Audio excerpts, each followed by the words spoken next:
vi har trukket emnet statistik, og vi har lavet et ikke-grupperet observationssæt her, som beskriver drengenes antal stykker tøj, som kommer fra Ralph Lauren. Og heroppe der kan observationerne ses, og hernede er det hyppighederne, altså antallet af personer, der har den pågældende observation. Og hernede der vil vi regne observationssættets størrelse ud ved at plus alle hyppighederne.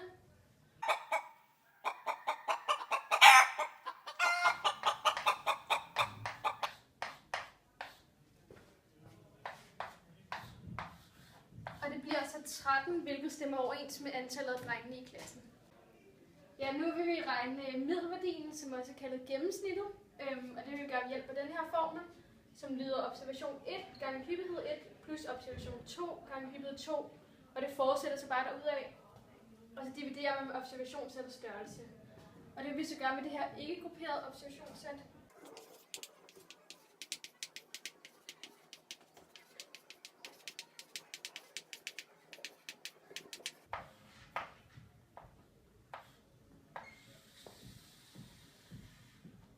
Og så dividerer man bare med observationssættets størrelse, som vi fandt tidligere, som var 13.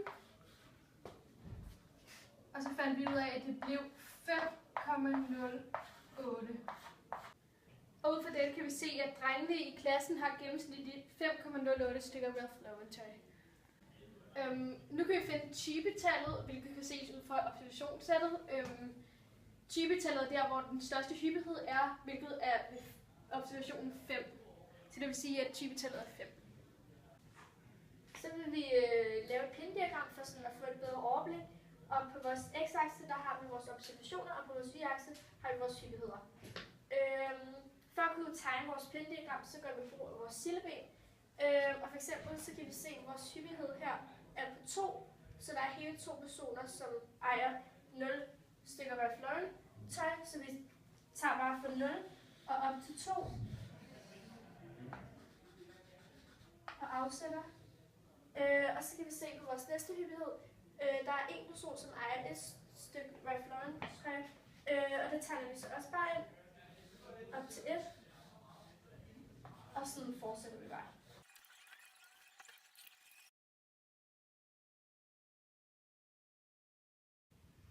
Så vil vi gerne finde frekvens. Og frekvens det viser noget om, hvor mange procent, der har fået den pågældende observation. Og formlen for frekvens er hyppigheden divideret med observationssættets størrelse og gange med 100. Så i vores første observation, der er det så 2 divideret med observationssættets størrelse, som er 13. Så ganger vi det med 100%, og det giver så lige nu 15%. Og så i den næste har vi tallet 1 i observationen, og det vil så være 1 divideret med 13 gange med 100%, og det er så lige nu 8%. Og så fortsætter vi bare, ikke?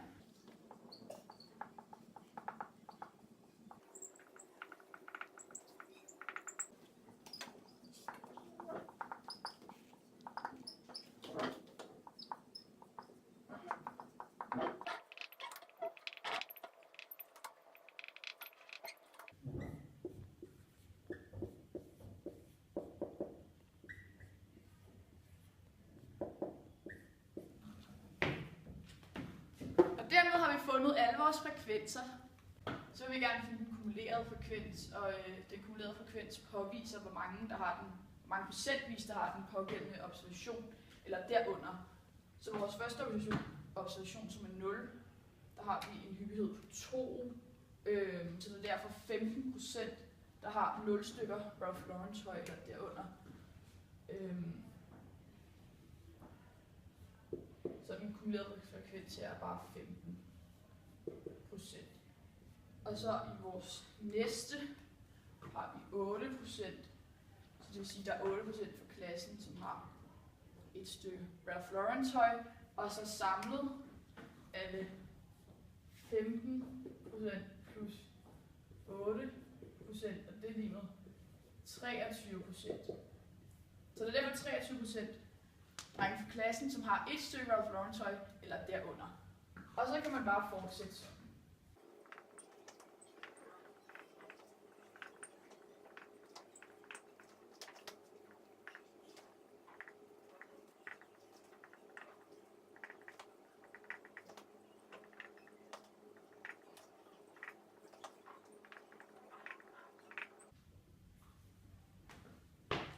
Og så har vi så udregnet alle de kumulerede frekvenser, og så ser vi også til sidst, at der er 100%, og det er jo så alle dem, der har været medvirkende i undersøgelsen.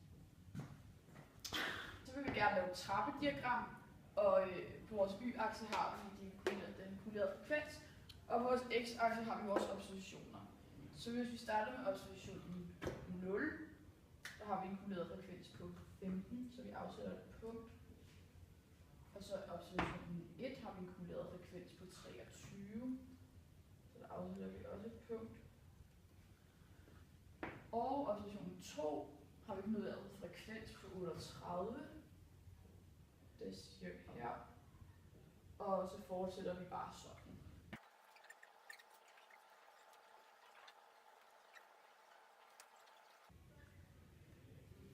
Yes, og så forbinder vi vores punkter som en trappe.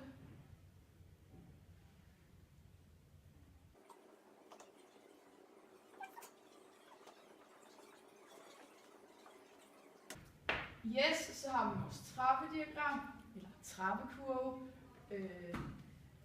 Og så kan vi også indsætte vores fraktiler, som viser noget om 25%, 50% og 75%.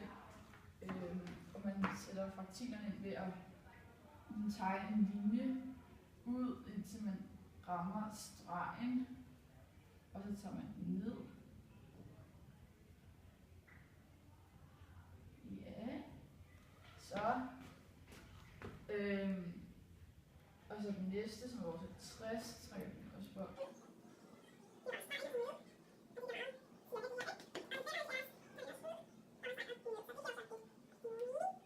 Ja, og nu vil vi godt tegne et boksplat, hvilket tegnes ud fra kvartilerne, vi har fundet. Der er den øvre kvartil, den nedre kvartil og medianen, som er 5.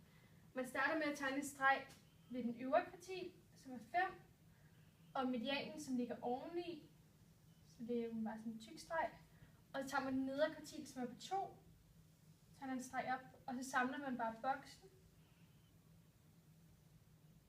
og tegner en streg ud til maksværdien, og en streg ud til mindsteværdien. Ja, og her har vi et grupperet observationssæt, hvor man kan se observationerne, og man kan se hyppighederne. Observationerne er så delt ind i intervaller, hvilket kan ses heroppe. Og et grupperet observationssæt det bruges oftest, når der er mange observationer, og når hyppigheden er stor. Og hernede så vil vi så regne middelværdien ud, også kendt som gennemsnittet.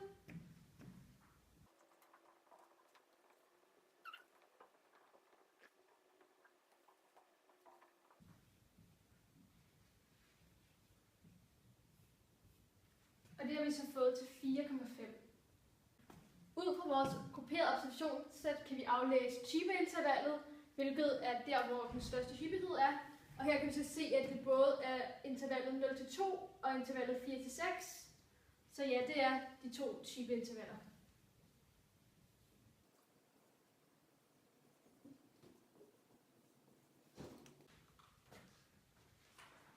Så vil jeg gerne tegne et histogram over vores grupperede observationssæt, og et histogram viser ligesom frekvensernes areal. Og vi har på vores x-akse, der har vi vores observationer, og vi har ikke nogen y-akse, fordi vores intervaller ikke varierer i størrelsen, så det kan man ikke regne med. Og for at være lettere for os selv, har vi sagt, at arealet på den her kasse svarer til ca. 5%, og så tegner vi ligesom vores kasser ud fra vores frekvenser i procent. Så vores første frekvens, observationen 0-2 er 39%, så det er cirka den her boks 8 gange.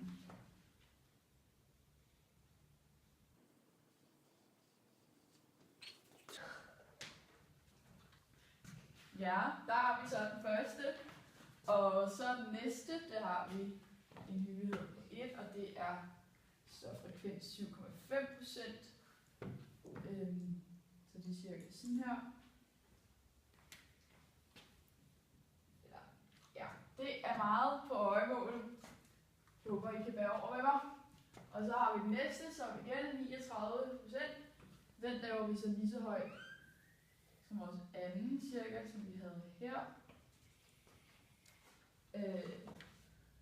Ja. Og så er den næste så også 4% for vores, det er så 6 til 12 vores næste observation. Så det skal vi ligesom fordele hele det her stykke. Så den bliver meget lav. Sådan her. Og den næste observation 12-20 er så det samme. Så den skal også laves meget lille. Ja, det var så vores histogram. Tak. Ja, nu vil vi gerne lave en sumkurve, som bliver tegnet ud for den kumulerede frekvens. Og på vores y-akse, der har vi vores kumulerede frekvens, og på vores x-akse har vi vores observationer. Ja, vi vil gerne starte ud med at indsætte vores punkter. Og ja, frekvensen for den første observation er 39%. Så den tegner vi bare ind. Og for vores anden observation ligger på 46,5%, hvilket vi også bare sætter ind.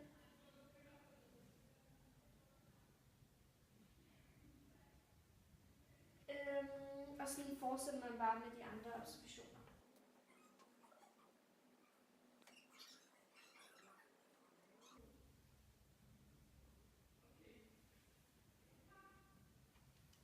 Nu vil vi indsætte vores punkter, og dem forbinder vi så bare.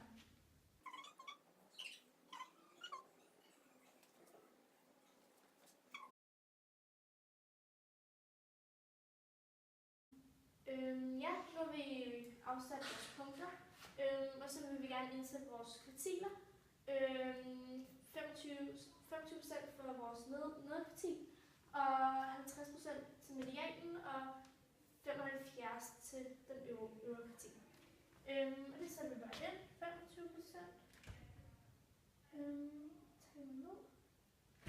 Det vil så være vores nederkvartil, og her er det 50. Det vil så være vores median, og på 75.